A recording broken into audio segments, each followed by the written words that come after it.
Assalamualaikum, selamat datang di Cerita Channel. Jangan lupa subscribe dan nyalakan lonceng notifikasinya. Fatimah binti Muhammad Sallallahu Alaihi Wasallam.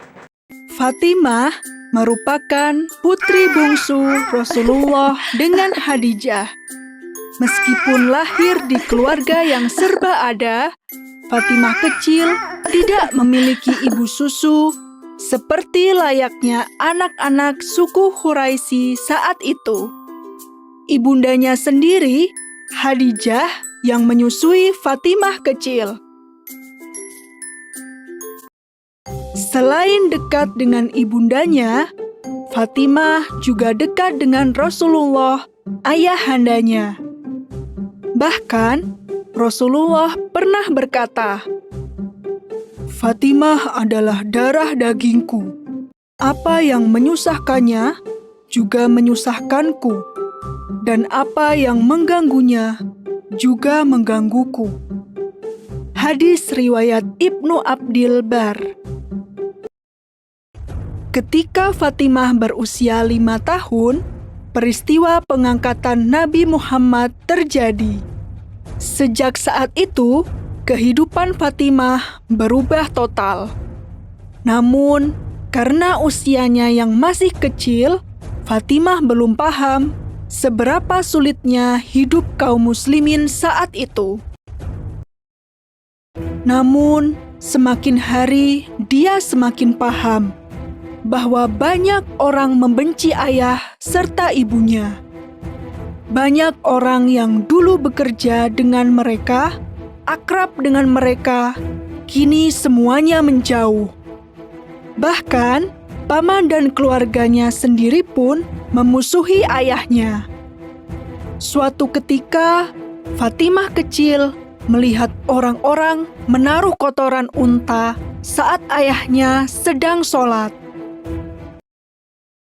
Rasulullah tetap sujud dan tidak mengangkat kepalanya ketika merasakan kotoran ditaruh di punggung serta pundaknya. Fatimah kecil menangis melihatnya. Dia bergegas menghampiri ayahnya dan membersihkan kotoran itu. Dia merasa kesal saat orang-orang jahat itu justru tertawa gembira.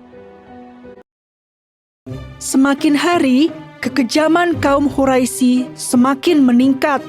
Mereka mengucilkan, mencela, berbuat kasar, hingga memboikot seluruh kegiatan kaum muslimin, mengakibatkan kaum muslimin jatuh dalam kemiskinan, tidak terkecuali keluarga Rasulullah. Harta Khadijah habis untuk membiayai perjuangan menegakkan Islam, sehingga Fatimah kecil pun sudah terbiasa hidup sederhana sejak kecil. Ketika telah beranjak dewasa, Rasulullah menikahkan Fatimah dengan Ali, seorang pemuda yang memiliki sifat mulia. Dia merupakan sepupu Rasulullah sendiri. Setelah menikah, Fatimah tinggal di rumah suaminya. Rumah itu sungguh sederhana. Tidak ada perabot apapun. Jarak rumah Fatimah dan rumah ayahnya sangatlah jauh. Hal ini membuat Fatimah tidak bisa terlalu sering mengunjungi ayahnya. Dia juga tidak bisa terlalu sering mengikuti semua kegiatan ayahnya. Meski demikian, Fatimah tetap patuh. Saat suaminya pergi, dia akan menjaga rumah dengan baik.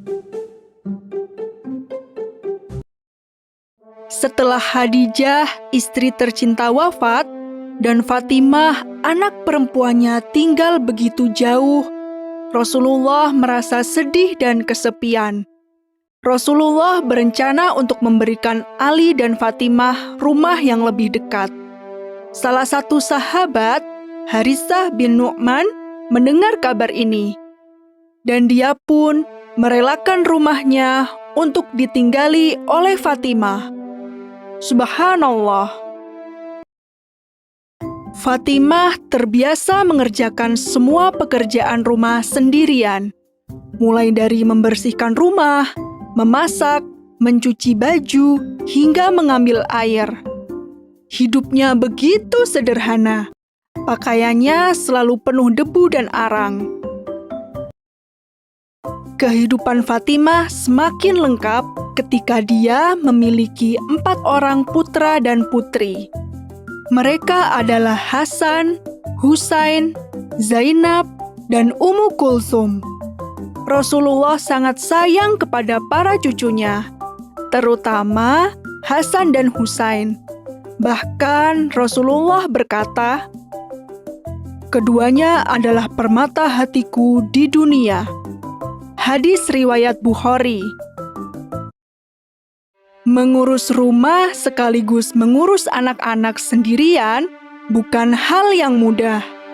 Apalagi kala itu kehidupan kaum muslimin begitu berat. Suatu hari, Fatimah mengadu kepada suaminya.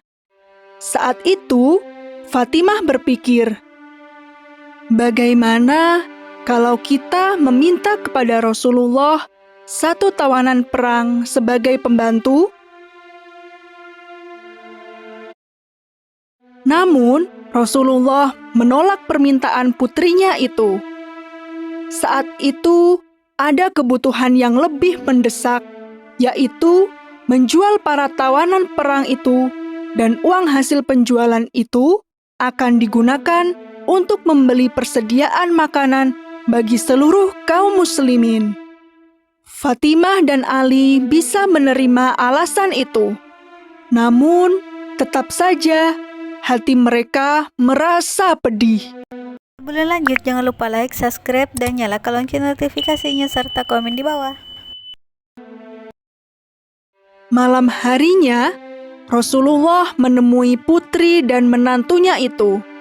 Rasul berkata, "Maukah aku ajarkan kepada kalian yang lebih baik dari yang kalian minta tadi?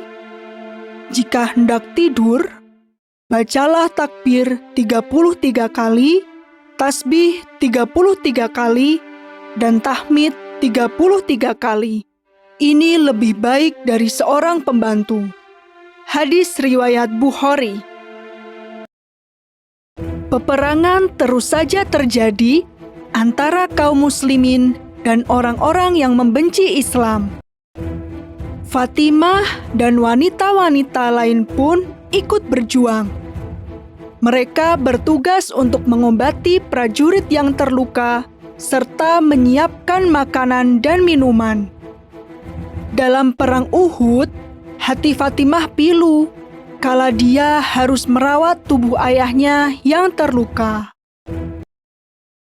Luka di tubuh Rasulullah sangat dalam hingga darah tidak bisa berhenti mengalir.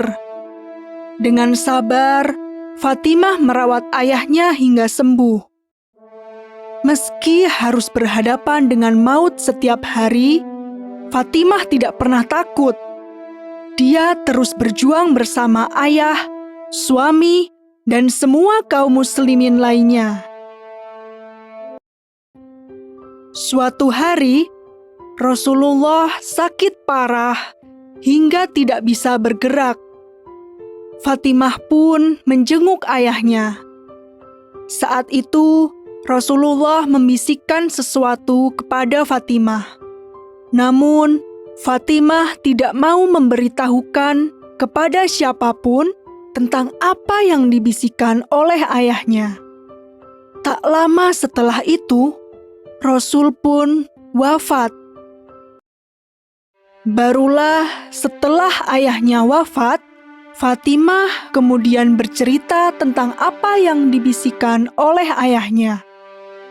Ternyata, Rasul berkata bahwa sakitnya itu akan segera berakhir dengan kematian.